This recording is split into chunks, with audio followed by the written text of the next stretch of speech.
হলে হলে খোঁজ নিলে দেখবেন যে আপনার পুরান ঢাকায় কিন্তু এখন ডাকসুর খাওয়া দাওয়া চলছে, কিন্তু আমাদের তো ওইভাবে সামর্থ্য নেই। আসলে যোগ্যতার মাপকাঠি থেকে আমি মনে করি যে সবার থেকে কম, কিন্তু এই দায়িত্ব পালন করার জন্য যে সততা বা নিষ্ঠা বা নৈতিকতা, এটা আমার ভিতরে আছে। আসলে বেশিরভাগই ভোটারই আসলে ক্যান্ডিডেট বা যারা প্রার্থী আছে তাদেরকে চিনে না।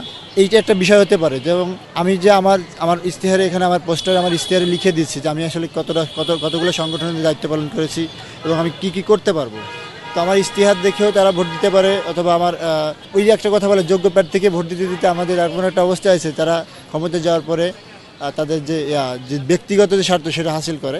কিন্তু আমি একজন অযোগ্য প্রার্থী, তো এই অযোগ্যকে ভোট দিলে যদি জয়যুক্ত হতে পারি, সেক্ষেত্রে আমার নৈতিকতা বা আদর্শ দিয়ে একটা যে ঢাকা বিশ্ববিদ্যালয়ের একজন সাধারণ শিক্ষার্থী হিসেবে যে দায়িত্ব পালন করা দরকার, আমি সেটা করব বলে মনে করি, এবং এই কারণেই তারা ভোট দিতে পারবে। যারা মনে রাখতেছে, আমি এটা তো আচরণবিধির বাইরে চলে যাবে, যারা মনে রাখতেছে ভাই আপনাকে চিনি, এখন বলতে কি করবেন, বলছি ঠিক আছে যে আমাকে চেনে এবং আমার ব্যালট নাম্বার 85 এটা মনে রাখছে, এটা কিন্তু খুব কষ্টকর। মানুষ কিন্তু পড়া নিজের নামও অনেক সময় রোল নাম্বার মনে রাখতে পারে না, সেখানে একজন হতভাগার যদি ব্যালট নাম্বার মনে রাখতে পারে, এটা ভালোবেসে সবাইকে না, এটা যারা একদম কাছের তাদেরকে দেওয়া হচ্ছে। এটা আমি মনে করি আচরণবিধির প্রতি আমার যথেষ্ট সম্মান আছে।